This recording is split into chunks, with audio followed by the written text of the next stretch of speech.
Hey everyone, and welcome to another edition of Burton Borders. And now that it's official and Lukaku's now joined Inter Milan on loan, I'm going to go through a list of strikers that we've had under the Abramovich era and saying which were the best and which were the worst. So I'm going to be counting down the top 10 best and the top 10 worst. See if you agree with me. Welcome to the Burton Borders. Ain't got no time for no stallers, yeah. We are the risers, we're not the fallers. Our channel is growing wider and taller. Yeah, we're here to give you the news about your dear beloved Blues, yeah. So if you like this YouTube channel, like, subscribe and turn on that bell. Yeah.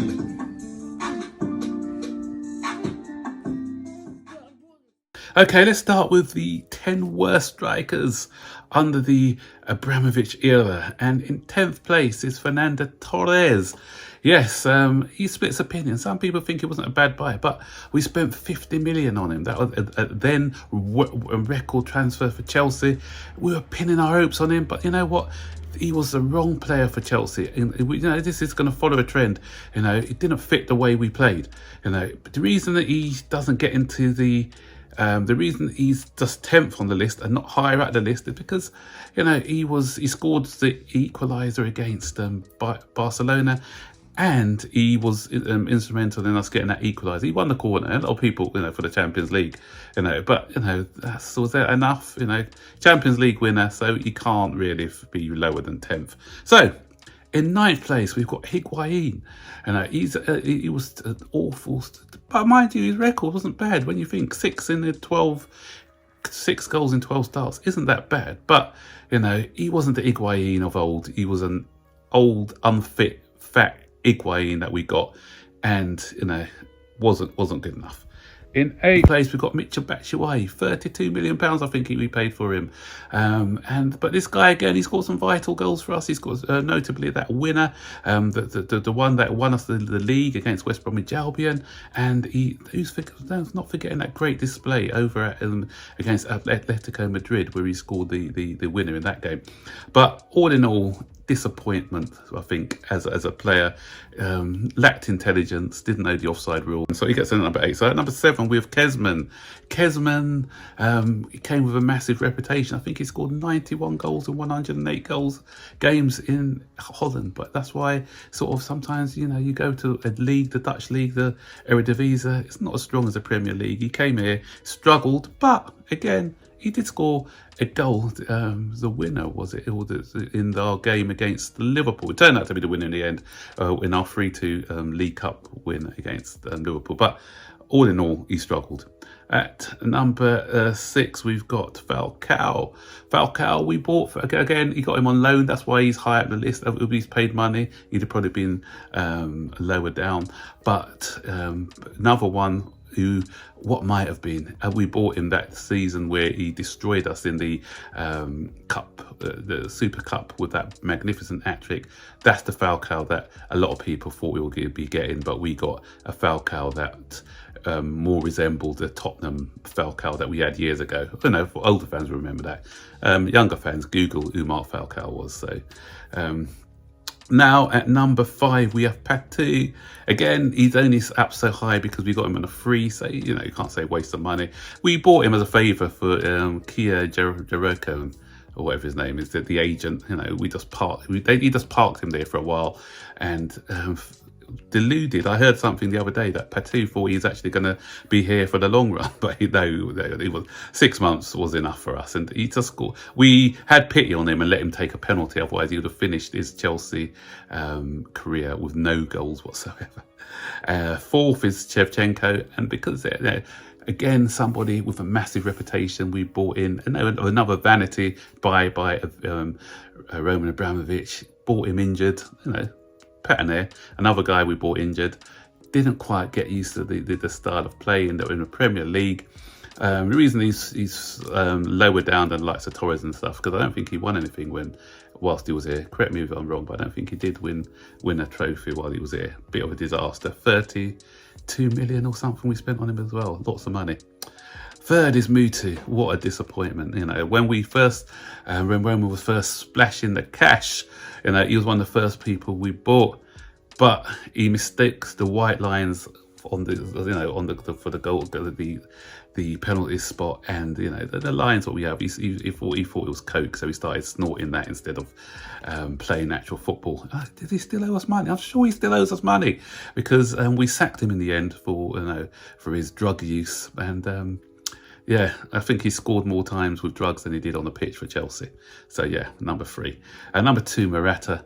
Morata started off well, you know, Azpilicueta crossing into Morata, heading in. So those were the sort of stuff that he used to do. But again, we should have listened to Buffon. Buffon said this guy is a weak-willed. When the chips are down, he goes running. And that's what happened at Chelsea. You know, when things weren't going his way, head dropped, sulked around, just like a certain person that we're going to be mentioning in a minute. And he didn't really put in the effort, and he sort of badmouthed the club before he left anyway. So I don't like these players who are like that. He showed no sort of, you know, if you're not playing, you're not doing well, at least buckle up, try and make the effort. But he didn't make the effort. He skulked around until we eventually, at least we got our money back from Atletico Madrid for him. That's a plus point. So this one's got to be the worst striker in our history, in the Abramovich era, definitely. And that's Lukaku. Awful. You know, I was one of his main, you know, supporters, but he just let me down. He let me down. He let the rest of the side down. You know, he scored 11 goals, but so, you know, that wasn't a bad. Was it 15 goals? How many goals did he score? 8. I think it was 15 actually. He scored 15 goals. So you can't say it was a total disaster. But the way everything went, that infamous interview, the fact that he was pining to go back to Inter Milan 6 months after we had bought him. I haven't defended him on that, but I was proved to be wrong on that one as well. 7 touches in a match. I don't think that's been ever done by any of our players in before. A record, you know, since those stats began. That must be a record. 7 touches.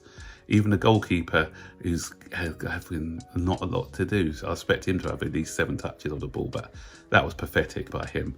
And we had a big, massive hit on him. 6 million loan fee back, 97.4 million or whatever we paid for him. What a total disaster.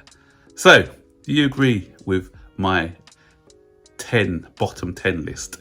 You know, anyone else who should be in there? I've included Werner actually, because I don't see him as a true striker, and so that's why he's not been in any of my lists. I see him more of a sort of wide player rather than an out-and-out striker.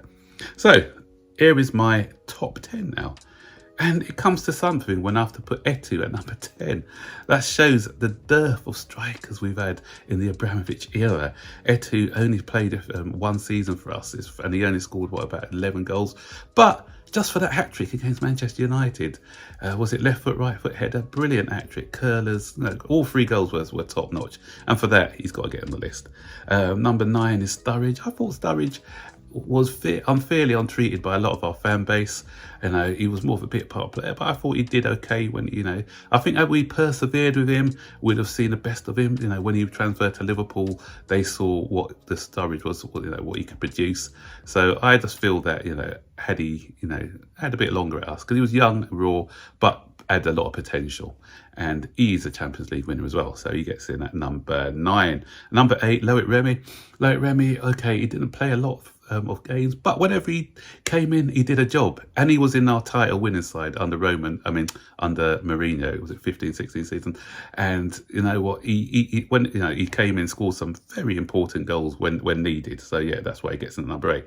Number 7, Demba Ba. He'd have been he should have really been in my top 3 just for that goal he scored against Liverpool to stop them from winning the league. That Gerrard slip. We all know that song, don't we? Demba Ba. Yeah, I won't sing it because it's, you know, it's a bit X-rated. But Steve Gerrard slipped on. Yeah, you know that one. Oh, yeah, it goes on. But, you know, so for that guy, and he scored a couple of other goals. I remember that brilliant goal he scored against Manchester United in the FA Cup as well. So he saw some clutch goals for us, Demba Ba. So he was a bit of a cult hero. And at number 6, it's Tammy. He wasn't actually bought by Roman, but he was inherited by Roman. And his record isn't too bad. I think he scored 35 goals in about 80 starts. And then, you know, sometimes, you know, the grass isn't always greener. Something. I was one of the ones who was saying that, you know, he wasn't. I would have kept him, but I wouldn't have kept him as our main starter. But for some reason, he was phased out by Tuchel. And I think that had he still been here last season, sorry, he could have done a job for us. He would have been better than some of the strikers that we had at our disposal. And at number 5, Hernan Crespo. I know a lot of people. I saw something ridiculous the other day that someone was putting Hernan Crespo as one of our worst buys. Hernan Crespo, he's a classic striker. Sorry, I loved this guy. He would have been higher up had it not been for the achievements of some of the other guys. He won the league for us. You know, what a lot of people need to understand about Hernan Crespo is that when the first season he came, when he was under Ranieri, he struggled a bit, but he still scored some really good goals. He went out on loan, nearly got AC Milan the cup. 2 brilliant goals against Liverpool for that alone, but then the defenders let him down. But when Mourinho encouraged him to come back for one last season to give it another try. He was superb in that season, with teaming up with Drogba, and he won us we won the league that year, and had it not been for his wife, he would have stayed here, and I think he would have been a massive hit at Chelsea. But his wife was, didn't really come to England, never settled. And obviously, when you don't have the, happy wife, happy life, that saying, he just couldn't settle, knowing that his wife didn't want to come to play in England. But if you want to look at somebody for touch, for movement, for finishing ability, Hernan Crespo had it all. So under better circumstances, I just wish, he would have been a top player for us. Number 4 is Giroud. Giroud, again, he didn't play. That says a lot, again, with Giroud being at number 4 of all the strikers we've had in the past. But Giroud, just for that, he didn't play in the final of the Champions League, but he got us there. So 4 goals, only player to score 4 goals for us in a Champions League match. That magnificent goal he scored against Atletico Madrid to get us through to the last 8. And that brilliant goal against Southampton as well in the FA Cup semi-finals. So he scored some very good goals for us, and he kind of never let us down when he played for us. So he gets in at number 4. Number 3 is Nicolas Anelka. Okay, I'll forgive him for that penalty miss against Manchester United. Anelka got a golden boot for us. Anyone who gets a golden boot has got to be, looking at somewhere in the top 3 or 4. He won the double as well when under Ancelotti. And, he was our main striker. I know people say, okay, how come you haven't included him but not Werner? But when Drogba was out for a period, he was our main striker, and he led the line quite well, I thought. So at number 2, Diego Costa. Oh, what a beast, winning the league with Jose Mourinho. Back then he won it with Conte as well. Really got greedy. His head got turned by the money in China. And after that, his relationship with Chelsea was just gone. And a infamous text message by Conte. And, he used that as an excuse not to down tools. But, that guy on form on his day. And what I loved is that defenders hated playing against him. And he always, had that nasty bit about his game. And he was, always in the game. Big goals as well. That game against West Bromwich. We lack that. Sometimes when nothing's happening, you need that big player to come out and do that big thing, that goal out of nothing against West Bromwich Albion. And he scored that, remember the brace against Everton, that. And I love that bravado that he used to show as well. So, definitely number 2. And number 1, it's just obvious, the main man, the King Drogba. Big player, big man, big goals, big matches. Anytime there was a semi-final, a final, this man showed up. He was, didn't shirk a challenge. He started off not too, but I tell you what was the turning point, I think, for Didier Drogba. The game against Aston Villa, he scored 2 goals, but he was diving around a bit. The fans booed him, and he was surprised. He said, "I just scored 2 goals, I'm getting booed." But we didn't like the antics. But sometimes it was gamesmanship. But after that, he said, "You know what? I'm going to just buckle down and just concentrate on football." He scored some massive goals. I remember the goals against Liverpool, the goals against Barcelona, Everton, and all the goals he scored in the final. Arsenal loved when he left. He was their biggest nightmare. He was a thorn in their side all the time. And to cap it all, who can forget that goal in the Allianz Stadium against the equaliser and the winning penalty. So he's in folklore. He's our main man. He's the king, definitely, of the Abramovich era. So definitely nobody can disagree with me on that one. So anyone who doesn't agree with that order for the top 10 list, let me know and give me your reasons why. Valid reasons as well. So hope you enjoyed the video, and good riddance, Mr. Lukaku.